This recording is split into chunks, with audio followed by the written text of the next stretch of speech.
ইউনিস তো নিজেই একটা জিহাদির মুখ। ইউনিস আবার মানে সরকার নাকি? ও তো নিজেই একটা জিহাদিদের মুখ। সে একটা জিহাদিদের একটা সংগঠন করে, ওটা সরকার চলছে না, ওটা জিহাদি জামাতের একটা সংগঠন করে হিন্দু নিধন যজ্ঞে ওরা নেমেছে। যদি ওখানে হিন্দু নিধন সংখ্যালঘু নিধন যজ্ঞ হয়, চলো দেখা যাক। মুখে আমরা বলি না, আমরা ফাঁকা কলসি না, আমরা মুখে বলি না, আমরা কাজে করে দেখাই। কে ইউনিস? ওই জামাত জঙ্গির একটা মুখ ইউনিস এবার বুঝবে। ইউনিস দেখে নিয়েছে না, ইউনিস এবার বুঝবে যে হিন্দুদের একতা, হিন্দুদের ক্ষমতা কাকে বলে। ওই এক চিন্ময় মহাপ্রভুকে উনি আঘাত দেননি, উনি আপামর ভারতবাসী এবং দেশ সারা বিশ্বব্যাপী যেখানে কোনায় কোনায় হিন্দুরা ছড়িয়ে আছে সব হিন্দুদের বুকে উনি আঘাত দিয়েছেন।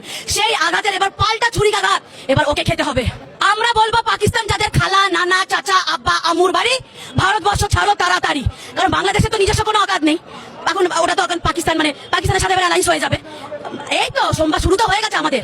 আর রোহিঙ্গা, যেখানে রোহিঙ্গা দেখবে লাঠি মেরে এখান থেকে জিহাদিদের মেরে বার করো। বাংলাদেশও এবার আগুন জ্বলবে, সেই আগুনে, সনাতনীদের আগুনে বাংলাদেশ পুরো ছারখার হবে। এটা আজকে একটা কট্টর সনাতনীর ভেতরকার ধিক্কারের আওয়াজ। বাংলা এবার হিন্দুদের আওয়াজে কাঁপা শুরু করেছে আসমুদ্র হিমাচল। হিন্দুদের আওয়াজে এবার বাংলা কাঁপবে। অনেক হয়েছে শান্তির বাণী ছড়াতে না আমাদের শান্তির বার্তা, আমাদের ভদ্রতা, ভালোবাসাকে মানে আমাদেরকে ভেরুয়া ভেবে নিয়েছিল, আমাদেরকে দুর্বল ভেবে নিয়েছিল। দুর্বল আমরা না, কিভাবে আমরা হাতে চুরি পরে আছি, এই চুরি পরা হাতেও না আঁশ বটিতে মাছের মুড়াটা ধর থেকে আমরা আলাদা করতে জানি। বাংলাদেশকে আমরা শেষ করবো।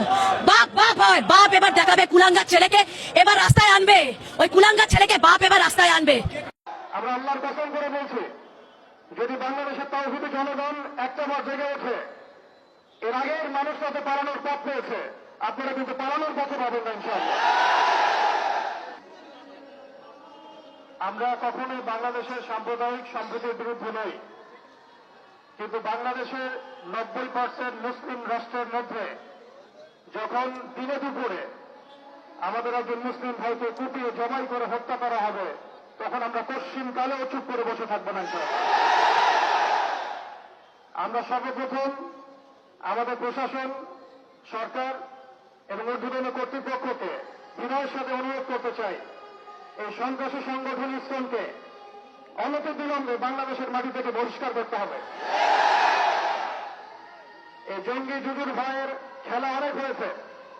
বাংলাদেশের মুসলিম শান্তিকামী মুসলিম, কিন্তু এমন কোন পদক্ষেপ আপনারা নিতে যাবেন না বা ভুল করবেন না যাতে বাংলার তাওহীদি জনগণ আবারও জেগে ওঠে। আমরা আল্লাহর কসম করে বলছি, যদি বাংলাদেশের তাওহীদি জনগণ একটা বার জেগে ওঠে, এর আগের মানুষ তাতে পালানোর পথ পেয়েছে, আপনারা কিন্তু পালানোর পথে পাবেন না ইনশাআল্লাহ। আমরা উগ্রতার পথ বেছে নেব না, আমরা শান্তির পথ বেছে নেব ঠিকই, আমরা ধৈর্য দেব ঠিকই, কিন্তু আর কতজন ভাই মারা গেলে আমাদের হুঁশ ফিরবে?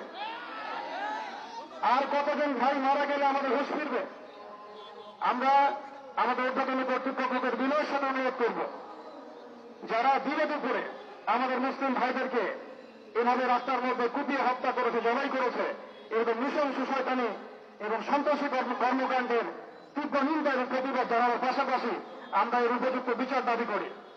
এখানে অনেক মুরব্বীরা আছেন, আমি ছোট মানুষ, বেশি কথা বলতে যাচ্ছি না। আমরা একটা দাবি উত্থাপন করতে চাই, বাংলার জমিন শান্তির জমিন। এই শান্তির জমিনে যদি কেউ উগ্রতা প্রদর্শন করতে চায়, আল্লাহর কসম করে বলছে আমরা হাতে হাত গুটিয়ে বসে থাকবো না ইনশাআল্লাহ।